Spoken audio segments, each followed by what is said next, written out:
Yam. In ieder geval, praise, honor, and glory to Yahawah, Bahasham, Yahawashi, Bahasham, Rawchaa, Qadash. Double honors to the elder apostles of great Millstone, who teach and rule well, and shalom to the sincere Akims furnished truth and sincerity. Shalom. In this lesson, I want to speak about this article that came out. Well, this news article that came out yesterday concerning slavery. How almost 2 million archive pieces concerning the Dutch slavery are now online available. You know, what I want to do after I read the article piece, I want to go into who were those people that went into slavery in 1619. You see, so with that, I want to start out with the article where it says about 1.9 million digitalized and restored archive pieces that coincide with the Dutch slavery past are as of Friday online and available, which was yesterday. The National Archive has launched a page with slave documents of the West Indian company. Yeah, let me just say company. I don't know the English translation because I'm reading it from the Dutch and I'm translating it as I'm going.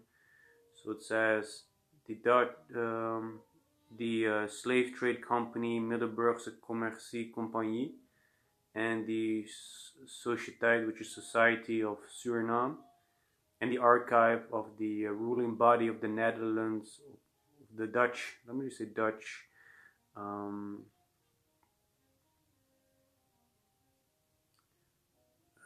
Property concerning the art of Guinea. So these are a couple of those I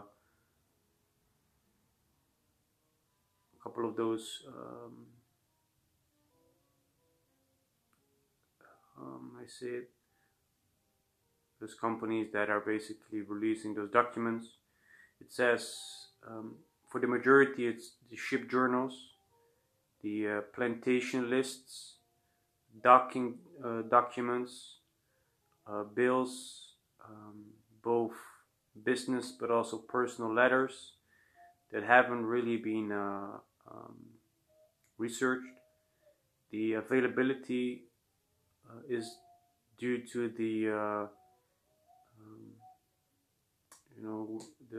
the years of working together of the National Archive and the Royal Library with 9 heritage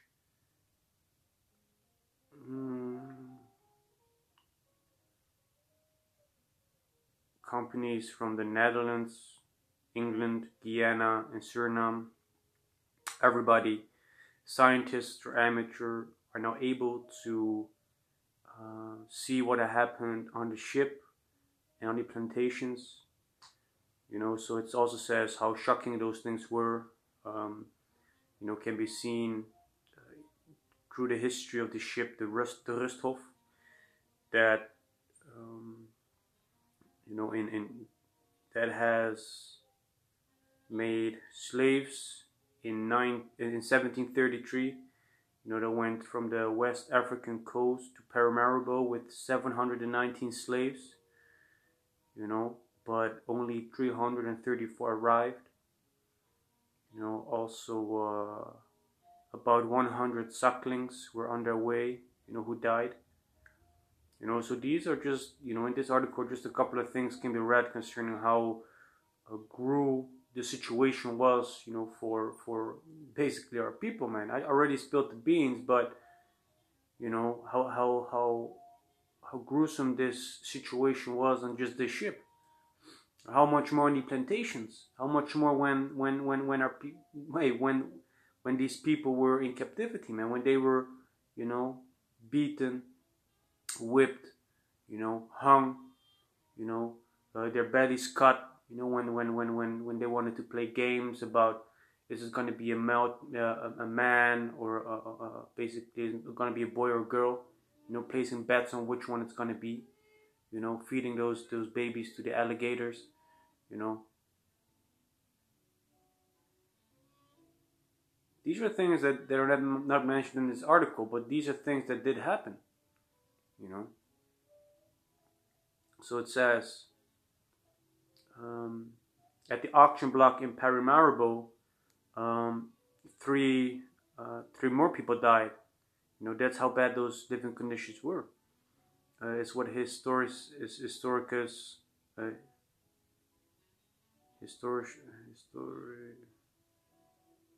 basically a guy that, you know, is deep into history. You know, Leo Balai says, you know, he researched the history of the slave ships, you know, in the past, with articles that basically were, you know, on paper copies. So he had to go from Amsterdam to The Hague. There was no index, you know, and he's very happy that these things are digital right now, which also makes it able for us to see this information and to bring this information out, to show our people how bad, you know, the slavery was, you know, that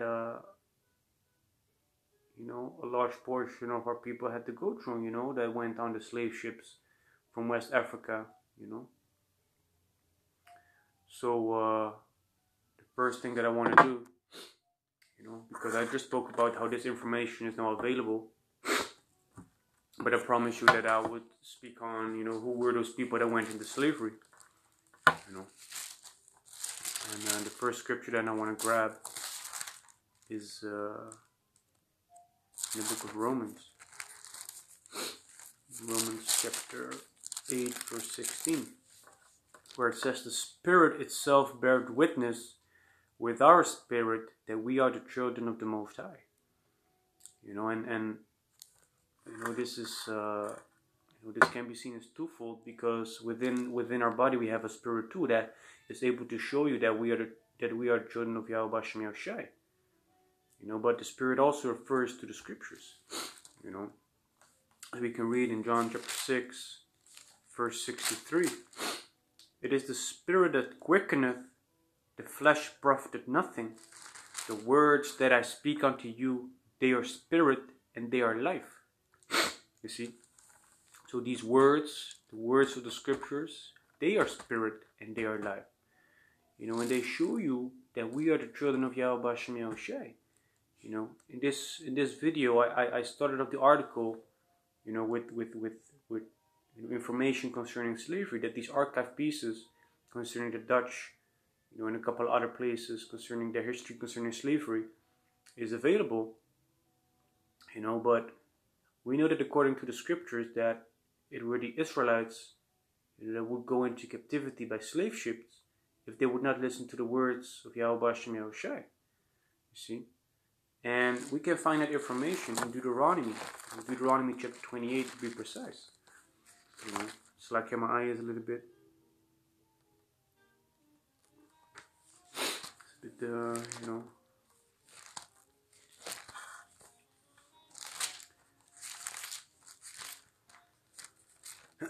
So this is Deuteronomy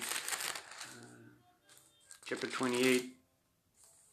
You know, these were the words, you know, that were spoken to the children of Israel, the so-called Negroes, Latinos, and Native Americans, but also those that were scattered among the heathen nations that might look like heathen nations, but this lineage does go back to Abraham, Isaac, and Jacob according to their father's seed line. You see, that's who the Bible is for. It was written by Israelites for Israelites. So this is Deuteronomy chapter 28 verse 1. And it shall come to pass, if thou shalt hearken diligently unto the voice of the Lord Yahawah thy power, to observe and to do all his commandments, which I command thee this day, that the Lord Yahawah thy power will set thee on high above all nations on the earth. You know, so it says, if you would listen to the words of Yahawah, if you would keep his commandments and do his will, the Most High will put us above all these nations upon the earth. If you look all around you, you can see that the so-called Negroes, Latinos, and Native Americans are not high above all nations upon the earth. we can see that we're basically on the bottom. You know, we can see that these curses came to pass upon us. We can see that the Most High poured out all these things upon us, as we also can read in the book of Daniel, the 9th chapter.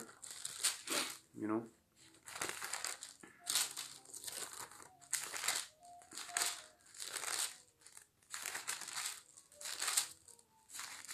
This is Daniel, chapter 9. And I'm going to start out with verse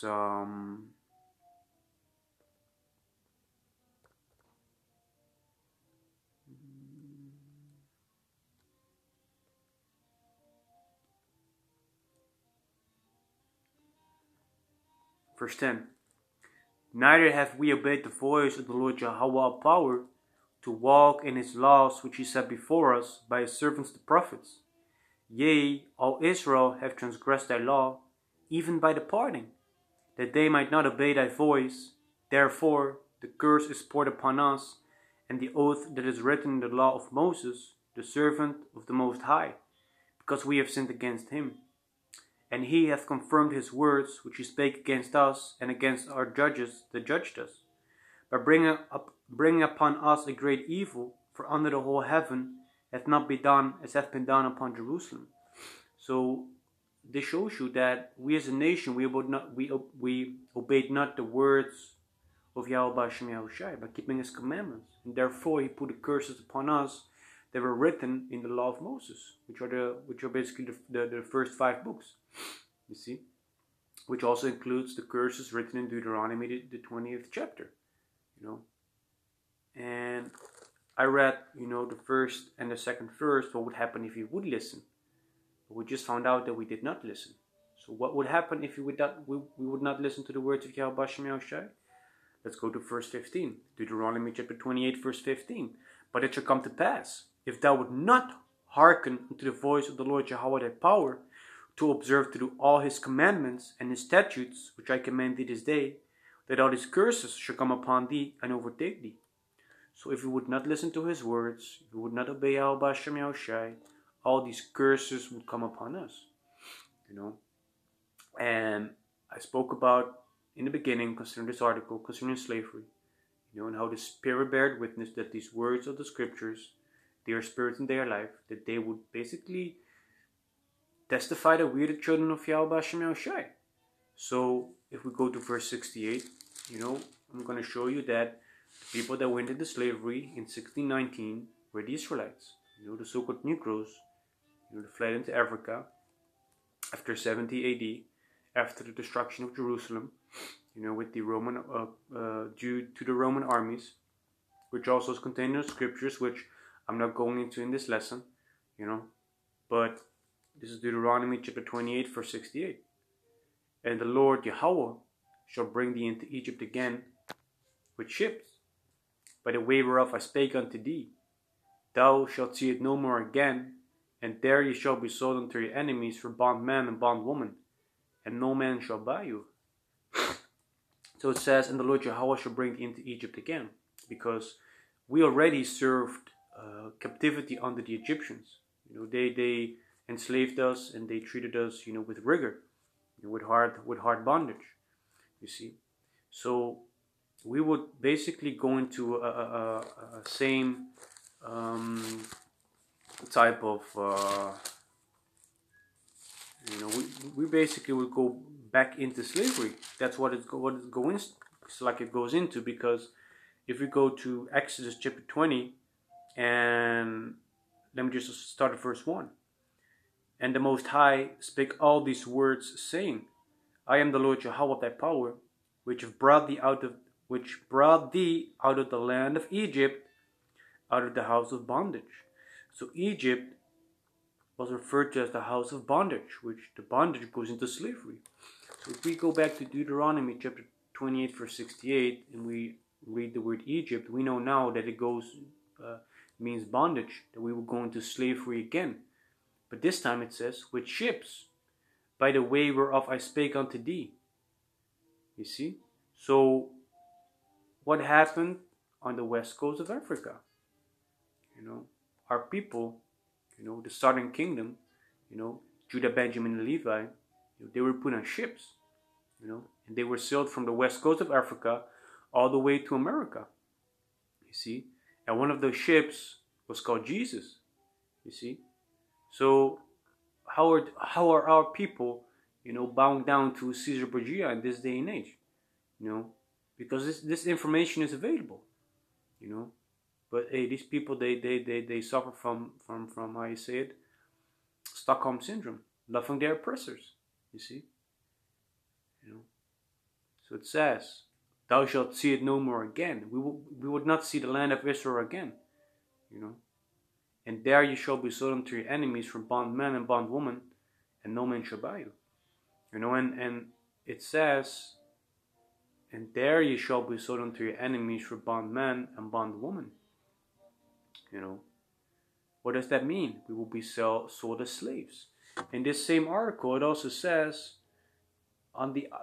at the auction block in Paramaribo, 3 more people died, showing you that once they went on the slave ships in 1733, which what's being mentioned in this article, 719 slaves from the West African coast were sailed to Paramaribo, and arrived with 334, and when they were sold at auction in Paramaribo, 3 more people died, showing you in this one article that these people that went from the West African coast were put on slave ships and were sold as well.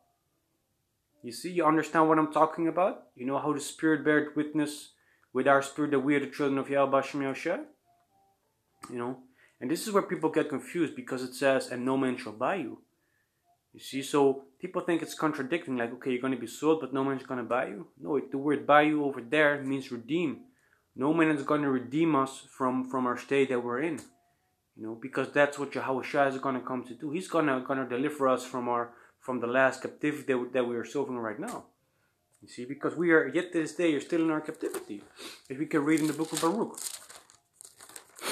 We were basically being made subject unto payments. You see?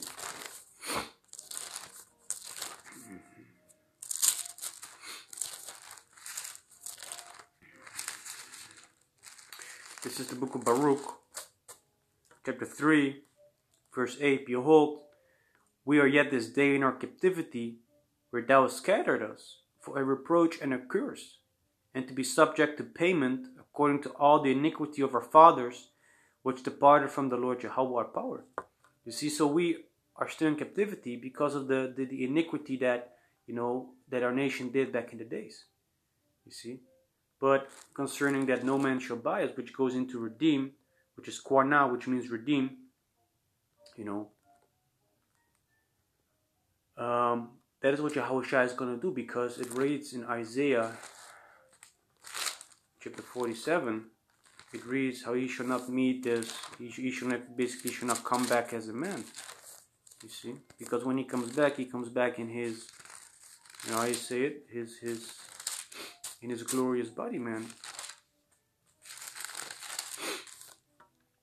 This is Isaiah chapter 47, verse 3. "Thy nakedness shall be uncovered, yea, thy shame shall be seen." And this is speaking about Esau, Edom, the circle bioman upon the earth. All the wickedness that they have been done upon the earth, shall be made bare.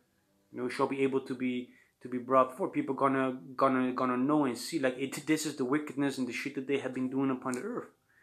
You see, it says, "I will take vengeance." When Yahawashi comes back, he's gonna take vengeance upon the earth and upon the heathen, but especially Esau, Edom, the so-called white men upon the earth, because of what they did unto our people, being the wicked, being reserved for the day of judgment. You see, "And I will not meet thee as a man." You see. So when Yahawashi comes back, he's not going to meet the earth as a man. He's going to come back in his glorious body, man. You see. So, I spoke a little bit, about, how Esau, Edom, the so-called white man, is gonna be made bare, man. Because now we know that, those, according to the scriptures, we also know that the so-called white man upon the earth is Esau, Edom.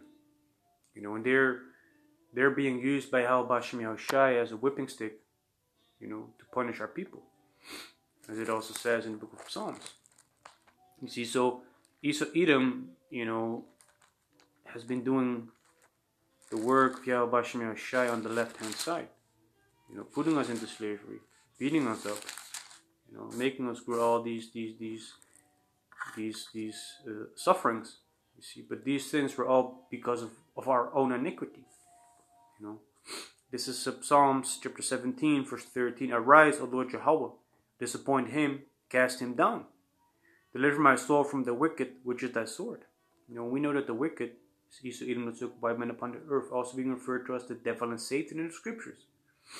You see, verse 14, from man, which are thy hand, O Lord Yahawah, for man of the world, which have their portion in this life, and whose belly thou fillest with thy hid treasure, they are full of children, and leave the rest of their substance to their babes. So now we know that the wicked is the sword of Bahasham Yahawashi, you know, which are also being used as the hand of Bahasham Yahawashi, you know, to punish us as a nation. That's why we went to captivity. But don't think that because the Most High uses them that they're going to go unpunished. See, because it also reads in the book of Exodus, because this is what they did unto our people, man. This is what they did unto our people. This is what's going to happen to them as well. You know, this is Exodus chapter 21, verse 16. And he that stealeth a man and selleth him, or if he be found in his hand, he shall surely be put to death. So what did they do? They stole us. You know, they stole our people. What did they also do? They sold us. You know. And in this day and age, we're still in captivity. Or if he be found in his hand, we are still in their hands. You know what's going to happen to them? He shall surely be put to death.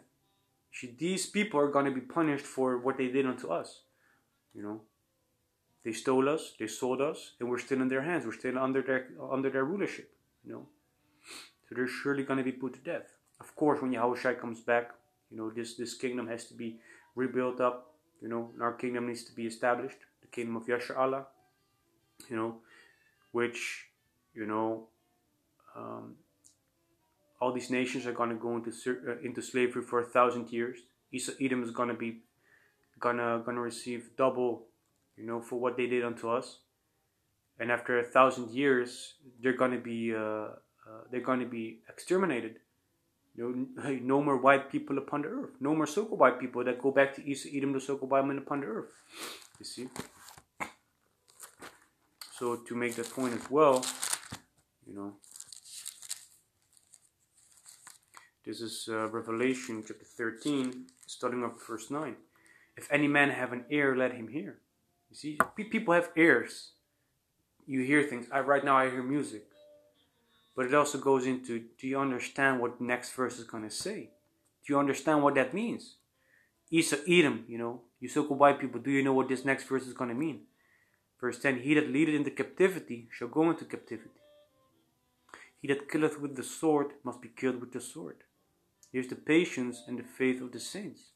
So it says, he that leadeth into captivity shall go into captivity. Those people that led us into captivity, they will go into captivity. We know according to the book of Maccabees that all these nations had a hand in us. That's why all these nations are going to go in captivity. But Esau, Edom is going to be the ones that are going to receive the worst treatment. You know, he that killeth with the sword must be killed with the sword. So those people that killed us, they're going to die. You know. And like I said, Esau, Edom is going to be exterminated after 1,000 years. Because that's going to be the punishment for the wicked, which knoweth not the Most High. You know. Here's the patience and the faith of the saints. Yeah, man, that's the long suffering that we go through. That's, you know, what we hope for to happen. You know. And the saints refers to the Israelites, the so-called Negroes, Latinos, and Native Americans. You know, because the Latinos and the Native Americans also went through, you know, went through hell. You know, they also have the curses upon them.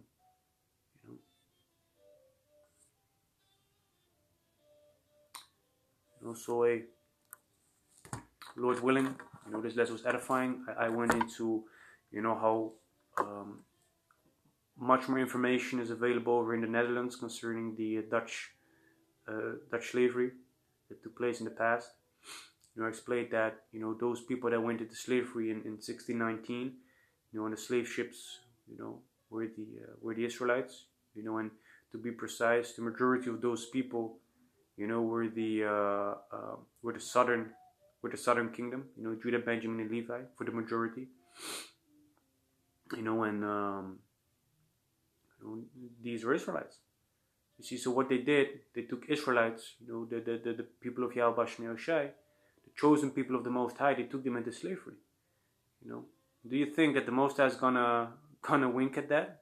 He's not gonna punish those people that put all these beatings upon us? No, man. These people gonna be they're gonna receive judgment, man. That's the patience and the faith of the saints. You see. So Lord willing, this lesson was edifying, and I want to give all praise, honor, and glory to Yahawah, Bahasham, Yahawashi, Bahasham, Qadash. Double honors to the elder apostles of Great Millstone who teach and rule well, and shalom to the sincere Akim spreading truth and sincerity. Shalom.